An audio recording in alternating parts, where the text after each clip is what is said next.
इस वक्त तुमको कोई पूछ नहीं रहा होगा क्योंकि तुम्हारी जेब में पैसा नहीं है। कितना भाग्यशाली हो तुम। 95% लोग फालतू की बात करते हैं। तो तुम वोट किस पे दोगे? जातिवाद पे ही तो दोगे।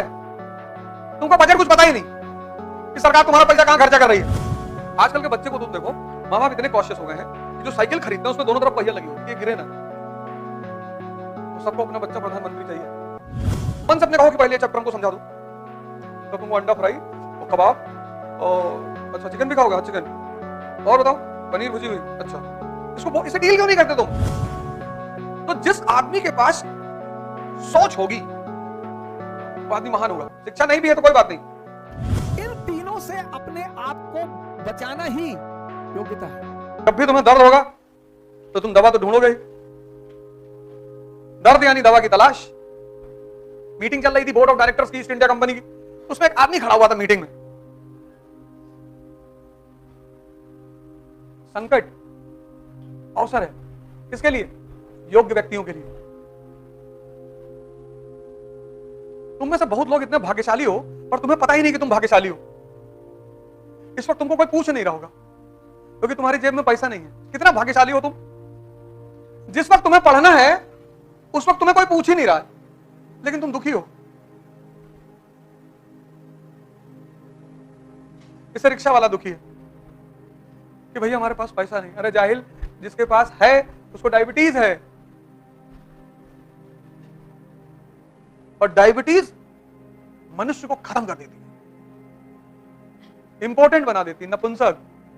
बिना शुगर के ऊर्जा कहां बनेगी शरीर में? शरीर में जो ताकत बनेगी वो शुगर से ही तो बनेगी, और शुगर तुम ले नहीं सकते तो ताकत कहां बनेगी? मैंने गरीबी की एक नई परिभाषा निकाली। जो डायबिटिक है वो गरीब है, जो मिठाई नहीं खा सकता 2 किलो 3 किलो खा लो। भाई दुनिया में जो मिठाई नहीं खा पा रहा उसके जीने से फायदा ही क्या है? चावल नहीं खा पा रहा, अरे भैया शुगर बढ़ जाएगी। 40 के बाद उम्र है तो कोई बात नहीं, चलो कोई बात नहीं मान लेते हैं, पर तब पर भी नहीं मानेंगे। कुछ लोगों को तो खैर अनुवांशिक है, वो एक अलग चीज है। कुछ लोगों को जेनेटिक होती है, जेनेटिक घर में चली आ रही तो वो चली ही आ रही।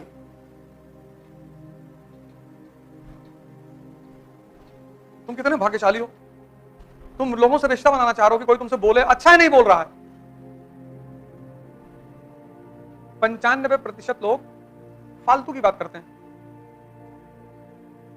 ये देखो तुम आईएएस की तैयारी कर रहे हो,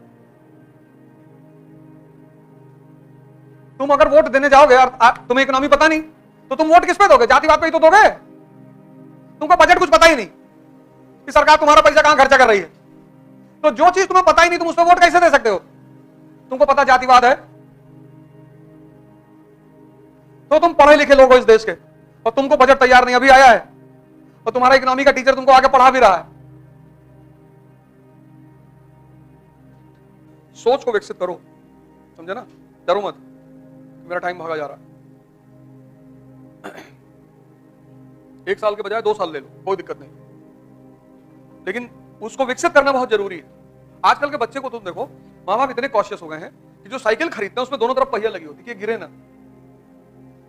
अबे गिरोगे तभी तो ताकत पैदा होगी। हैं? हम लोग कितनी बार गिरे साइकिल में,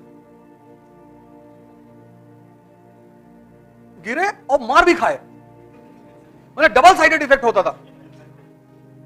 गिरे पता लगा पैंट फट गई। अब पैंट उतार के तो घर में आ नहीं सकते। अब घर पहुंचे तो एक चोट पहले लगी हुई थी, फिर वो माता जी ने कहा पैंट कहां फाड़ डाले, फिर 10-20 डंडा वो खींच के मार दी, उससे स्ट्रेंथ पैदा हुई, ताकत। इन्होंने बगल में पहिया लगा दी कि मेरा बच्चा गिरे ना।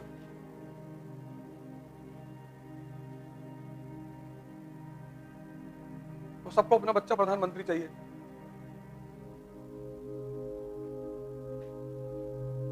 ध्यान इसलिए करो, 2 काम करो, बाकी सब बंद करो।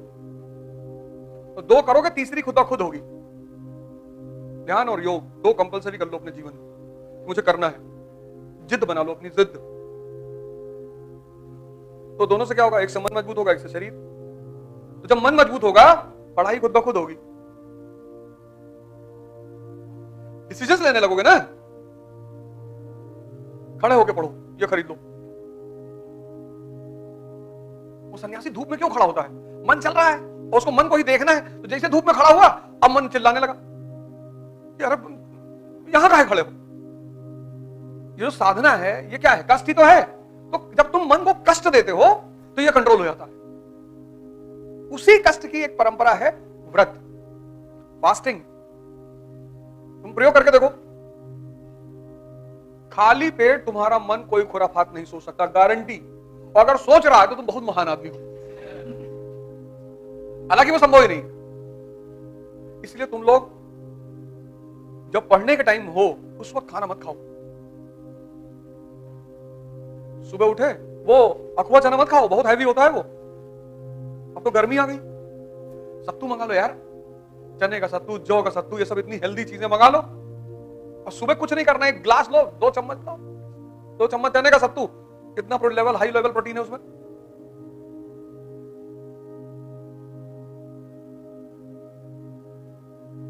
काक चेष्टा बको ध्यानम अल्पाहारी स्वानिद्रा, ये 5 लक्षण है, ये फॉर्मूला है अल्पाहारी। सुबह 13 पराठा खा गए, अब आग तो निकला, अब 13 पराठे का मतलब सारा खून यहां पहुंच गया। अब तुमने 2 चम्मच सत्तू पिया, मन खाली एकदम, तो वो जो तुम पढ़ रहे हो वो अंदर जाएगा। तो मन से अपने कहो कि पहले चैप्टर हमको समझा दो, तो तुमको अंडा फ्राई और कबाब और अच्छा चिकन भी खाओगे? हाँ चिकन, और बताओ पनीर भुजी हुई, अच्छा। इसको इसे डील क्यों नहीं करते तुम? ये तुमको जो ऑर्डर दे देता तुम मान लेते हो। इससे समझौता करो। या सुबह चैप्टर शुरू कर रहे हैं और उसको जितनी जल्दी खत्म करा दोगे, अंडा फ्राई खाओगे, चलो 6 अंडा फ्राई हो गया, और चिकन आधा, पूरा खा, पूरा चिकन। तभी तो कोई तुम्हारी बात मानेगा। तुमने उसको फ्री एक्सेस दे रखा है कि तुम जो कहोगे, 12 बजे रात में कहोगे तो खाना बना के खाएंगे। तो ये हो गया बेलगाम नहीं। फिर तुमसे सुबह सुबह कहता है कि 10-12 अंडा खा लो, दूध 2 गिलास पी लो, 2.5 घंटा क्लास में बैठो, थकान लग जाती। अब तुमने इसकी बात सुन ली, खा लिया, अब सारा खून यहां आ गया, अब क्लास गई भाड़ में।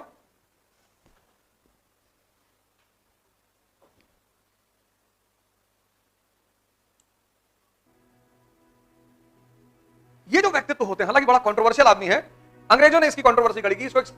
अंग्रेजों ने इसको कहा सेंटली मॉनेस्टर। इसलिए सुबह के टाइम में पार्क में तुमको प्राणायाम करने के लिए कहा जाता है कि इनटेक ऑक्सीजन की बढ़ जाए। तो जिस आदमी के पास सोच होगी वो आदमी महान होगा। शिक्षा नहीं भी है तो कोई बात नहीं, फिर से स्टेटमेंट को दोहराऊंगा। जिस आदमी के पास सोच होगी, तुम्हें पढ़ना किसके बल पे? तुम्हारे मन के बल पे। तो मन को ताकतवर नहीं बनाओगे। एक कमजोर मन 8 घंटा पढ़ सकता है और एक कमजोर शरीर 8 घंटा बैठ सकता है। और आईएएस की तैयारी में कम से कम 8 घंटा बैठना है।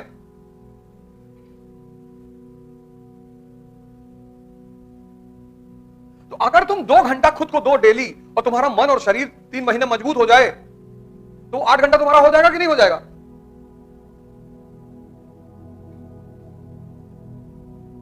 सोच से व्यक्ति महान बनता है।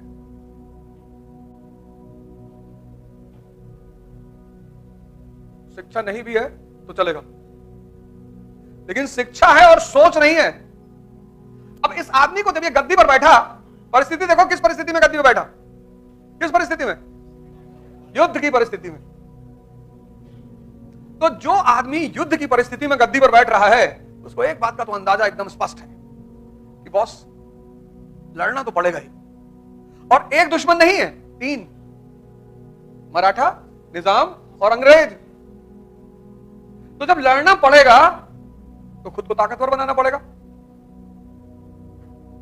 और खुद को ताकतवर बनाने का पहला स्टेप क्या होगा? इकोनॉमिक रिफॉर्म्स, आर्थिक सुधार, इकोनॉमिक रिफॉर्म्स।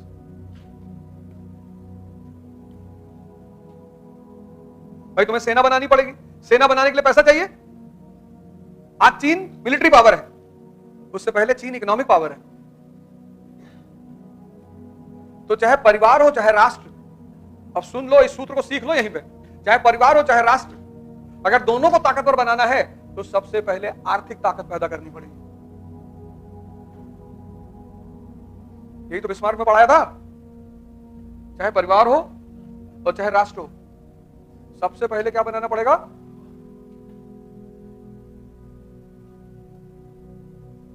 आर्थिक ताकत बनानी पड़ेगी। कि mature people never fight on double front. समझदार जो लोग हैं, सारा राज समझदारी का है। इसीलिए तो राम जंगल जा रहे हैं, तैयारी करनी है। कुछ लोग आईएएस की, अगर आप बड़ी बड़ी तैयारियां कर रहे हैं, गौर से सुनिएगा इस बात को, अगर आप जीवन में बड़ी बड़ी तैयारियां कर रहे हैं और हर फ्रंट पे लड़ रहे हैं। हमारी माता जी हैं, एडवोकेट है गोंडा डिस्ट्रिक्ट में, बड़ा परेशान रहती गांव के लोगों को लेकर। भैया वो मरहा रख लिए खेत में, रखने दो भैया, वो पेड़ था अपने खेत में उसको काट लिए भैया, तो काट लेने दो, पेड़ काट लो, तो दूसरा वाला भी काट ले जाओ। किसके रिश्तेदारों ने, किसके पट्टीदारों ने किसको खुश रखा है? हां, जब आप ऊंचाई में पहुंच जाएंगे तब ये लोग भाग कर आएंगे। दुनिया में 3 लोगों के बिना आप नहीं रह सकते और 3 लोगों के साथ नहीं रह सकते। कौन है वो 3? पहला है आपके दोस्त, दूसरे हैं आपके पड़ोसी और तीसरे हैं आपके रिश्तेदार। इन तीनों के बिना भी आप नहीं रह सकते और इन तीनों के साथ भी आप नहीं रह सकते। इन तीनों से अपने आप को बचाना ही योग्यता है। आप उठे समस्तीपुर से, बैग उठाए, किसी को बताया ही नहीं कि आप आईएएस की तैयारी करने जा रहे हैं, बताया ही नहीं आपने, चर्चा ही नहीं की। अगर किसी ने पूछा कि दिल्ली जा रहे हो, हाँ वो इन्फो जॉब लग गई है, ऐसा ही जॉब लग गई है। बेंगलोर जा रहे हो, हाँ इन्फोसिस में जॉब लग गई है। जब तुम अपनी महत्वाकांक्षा किसी को बताते हो और तुम योग्य होते हो तो जलन पैदा होती है। यह मानवीय प्रवृत्ति, ऐसा नहीं हमारे में होती, तुम्हारे में होती, सब में होती है, सब में। अभी तुमको ऑस्ट्रेलिया में आईएएस बना दिया जाए, तुम नहीं जाना चाहोगे? कौन जानता है तुमको ऑस्ट्रेलिया में हो गए आईएएस? इसलिए जब तुम आईएएस बनते हो, मंत्री बनते हो, नेता बनते हो, अपने घर की तरफ भागते हो। जितने लोग बंबई में कमाते, दुबई में कमाते, कमा वहां रहे, मकान बनवाते हैं गांव में 2 बीघे में, हाँ बड़ा मकान, बड़ी बड़ी दीवारें और करीब 1 बीघे में मकान और ट्रैक्टर खड़ा हुआ है। क्यों? क्योंकि वो जो पट्टीदार हैं आपके, वो डेली उस मकान से गुजरेंगे और डेली मरेंगे। उसका मजा है सर। दूसरे को क्या दिखाना सर? अब आप गोरखपुर से गए, सेटल हो गए बंबई में, कौन जानता है आपको बंबई में? लेकिन बैजूडीहा गांव के आप रहने वाले हैं, वही के लोगों ने आपको गाली दी है बचपन में, चुनौतियां दी हैं, आपको ताना मारा है कि कुछ नहीं कर पाओगे, तो आपने 3 बीघे में मकान बनवाया गांव में। कोई नहीं रहता, कोई रहता ही नहीं, इतना बड़ा ताला लटका। लेकिन पूरा गांव जब उस मकान से सामने से गुजरेगा तो डेली मरेगा कि बहुत पैसा सुकलवा कमाए, तस्करी उस्करी करता होगा। दुनिया में तुम 3 लोगों के बिना नहीं जी सकते और तुम 3 लोगों के साथ नहीं जी सकते। इनको अपनी महत्वाकांक्षा कभी मत बताओ। अगर तुम योग्य हो, ये तुमसे चिढ़ेंगे। कृष्ण को देखो, बलराम मजाक उड़ाते, सगे भाई हैं, गोरे नंद जसोदा गोरी, तुम कत श्याम शरीर, तुम्हारी मां भी गोरी, तुम्हारे पापा भी गोरे, तुम काले हो, तुम इनके बेटे हो ही नहीं। फिर बलराम एक दिन कृष्ण से कहते हैं कि ये वृंदावन के यादव लोग तुमको पीटने का प्लान बना रहे हैं। बोले क्यों? बोले तुम इनकी बीवियों के साथ नाचते हो, पीटेंगे नहीं? अरे बोले यार तुम भाई टेंशन मत लो, हम हैंडल कर लेंगे। एक दिन बारिश हो रही थी वृंदावन में और कृष्ण ने गोवर्धन पर्वत उठा लिया उंगली पर। अब आप सोच के देखो कि कोई अपनी उंगली पर पर्वत उठा ले, डिमॉन्स्ट्रेशन ऑफ पावर, शक्ति का प्रदर्शन। तब यादवों ने कृष्ण से कहा कि देखो भैया, तुम बीवी के साथ तो नाच ही रहे हो, तुम साली के साथ भी नाचो, हमको कोई टेंशन नहीं है।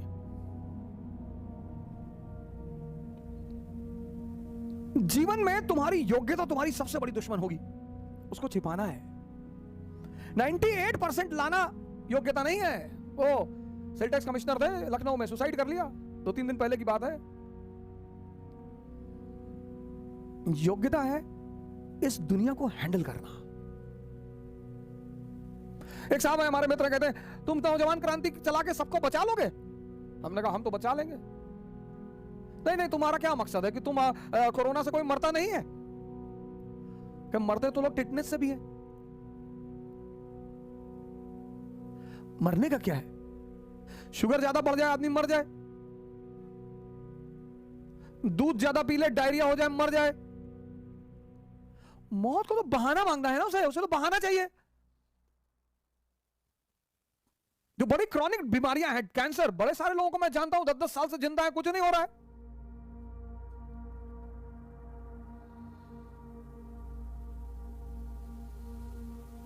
मैच्योर जो लोग हैं ना, मैच्योर, वो दो फ्रंट पर कभी नहीं लड़ते। इसलिए जितने हमारे युवा भाई हैं, जब भी आप बाहर निकले, तैयारी करने के लिए निकले, पढ़ने के लिए निकले, बाकी सारे दरवाजे बंद कर दें, सन्यासी हो जाए। यह है सन्यास का मतलब।